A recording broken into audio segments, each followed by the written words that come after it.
The summer of 2026 was impossible to ignore. Everywhere I looked on the internet, people were talking about the FIFA World Cup. Stadiums were packed with passionate fans, while social media and YouTube were flooded with breathtaking highlights, unforgettable goals, and dramatic moments from the pitch. The songs, the dances, and the jubilant celebrations had returned, bringing people together from every corner of the globe. Once again, the World Cup fever had taken over the world. Watching the tournament brought back memories I hadn't thought about in years. I realized it had been a long time since I had last played a football game. Curious and nostalgic, I dusted off my controller and searched for something new. That was when I stumbled upon a game called eFootball 26. I've heard a lot of great things about this game. People say it's almost too good to be free, but is that really true? I wondered as I began downloading it. The opening screen came alive and showed images of my favorite football teams and good music. It instantly reminded me of other football games, especially its career and manager mode and the World Cup version. It perfectly captured the excitement and atmosphere of the World Cup, instantly reigniting my passion for football. Filled with so much excitement, I started my first match and as expected I lost. But instead of giving up, I kept playing more matches. Why? It's not only about my lack of skill in the game, but I notice a lot of good things about the game that would not let me quit. The graphics, but more importantly the gameplay features, are some of the most realistic experience I had from a football game. Strong defenders like Van Dijk, Rudiger, or De Sailly are physically imposing, good aerial capabilities, good in cutting out long ball counters and heading in corners. I also noticed that fullbacks go forward more often on the offensive end like Alexander-Arnold, and they remind of guys like Marcelo, Zambrata, Roberto Carlos, and provide much needed help on both ends. Box-to-box midfielders often score from cutback passes or long range, while forwards and wingers have that quick burst of acceleration that allows them to separate from their defenders. Wingers provide dangerous crosses while clinical strikers provide unstoppable finishes. The game made a good job trying to mimic their real-life movements, physical abilities, and qualities. The game has good player models with more detailed faces, hair, and kits for many licensed players, and smoother animations, with new dribbling, tackling, and physical contact motions that improve the overall visual flow. You can notice these right away starting from the pre-game ceremonies and replays. Defenders now lean into attackers while sprinting instead of instantly sticking a foot out. This pressures the attacker, especially with strong defenders. You'll see shoulder barges, arm battles, and body positioning that look much closer to real football. During plays that happen on the pitch, players don't just stand around and look like robots, they have animations and emotions on their faces that react to plays. Here, Martinez reacted to a tackle but was not called a foul because the defender caught the ball first cleanly. All the new animations combined with improved replay cameras and match presentation, it gives you a broadcast-like experience of real-life football. Tactical plays also help decide the course of the game. Here Argentina scored and I am down 0-2, so I switch it up to a full attacking mode. You can use the directional buttons to either increase the attack or defense. Our offensive press paid off and my center back was the one who actually scored as he positioned himself forward. We are still down 1, so I kept the pressure.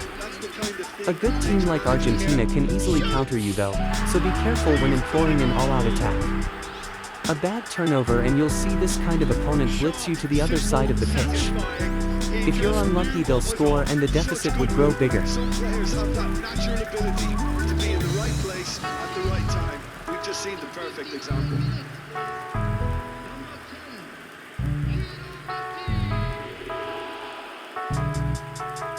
That is not the best ball. Here, another turnover during our offensive pressing and they hit us with the counter. Once again they scored, but luckily it was offside. You can press the left and right directional buttons to pull your back line to the selected direction.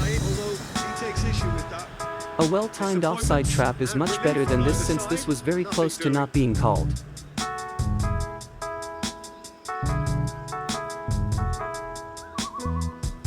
We lost the game, so I did a rematch to try a new game plan. If you are getting overwhelmed by your opponents, the game also lets you try a different approach to your strategies and team formations. The game plan menu, which is available before or during the game, allow you to change formations, do substitutions, create offensive and defensive assignments, and change your team's play style like counter-attacking, possession game and others. Moreover, winning a game requires more than just dominating a game with a dream team. Yes, in eFootball 2026, great cards could give a team an edge, but great tactical decisions turn that edge into control. Changes already, that is a bit of a surprise. Well, he's going to inject a nice bit of pace into that front line, Peter, so I can see him making those runs in behind. Timely substitutions gives you hyperactive players that gives you much needed activity either when preserving a lead or offense when needing a crucial goal. eFootball 2026 is not only about mechanical skill but also about tactical awareness, timing, and managerial decision-making. While precise passing, dribbling, and finishing are essential, success often depends on choosing the right formation, adapting strategies to counter an opponent, and making well-timed substitutions or tactical adjustments during a match. Players who can read the flow of the game, manage stamina, and make effective decisions under pressure are more likely to gain an advantage than those who rely solely on technical execution. Ultimately, eFootball 2026 rewards a balanced approach that combines individual skill with smart tactical planning and effective in-game management. And that's what makes it more fun. Not only going back and forth the field trying to score by dribbling around or outshooting your opponents.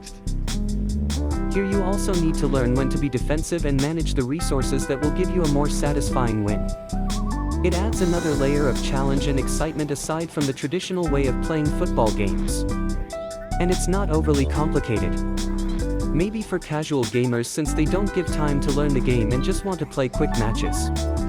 But even then I believe they can learn it in time from other players, especially if they play together on console. For PC gamers, you can download it on the Microsoft or Steam store, then plug controllers on the USB ports and play with friends. Although the game is almost perfect, there are still some things that I wish was included with the game, like a better career mode. Also, a bird's eye view of the stadiums during pre-game cinematics would complete the broadcast-like experience like in other football games. I might create a series showing you all the things noobs like me went through. Things that you need to know, and with proper guidance it won't be as intimidating or confusing as it seems to be. I've gone through them without guidance and learnt the basics by myself in a day.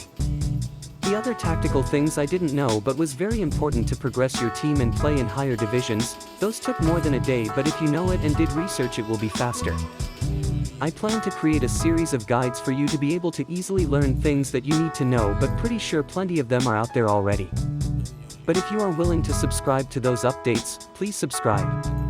I will also be reviewing FC 27, eagerly waiting for its release. For now, please enjoy the post-game cinematics and highlights I have accumulated so far playing the game. There's a cracking goal from Kane to win us this game, and also from some of your favorite players from previous games. Hope you enjoy them. Bye and thank you guys.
settles the issue. It's 0-0.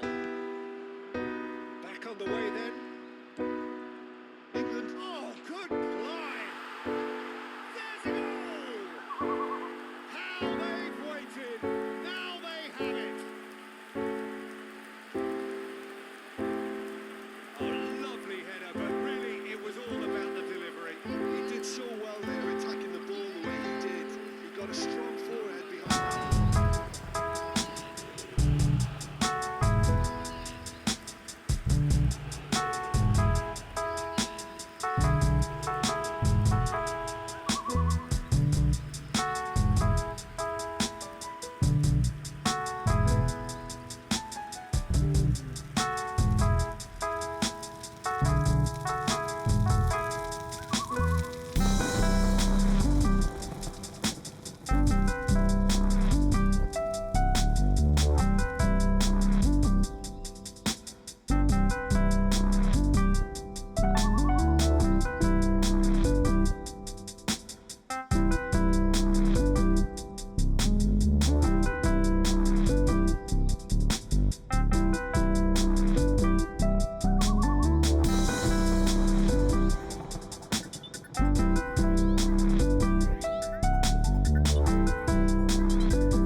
Plays it forward. Played out towards the right wing. Bernardo Silva drills one in. Shapes the shoots. Goal! Portugal! And Portugal score first. Oh, one moment you're in possession, the next you're picking the ball out of your own net. That one will sting. Well, a little more decisiveness on the ball, and that probably wouldn't have happened, but still, it was very...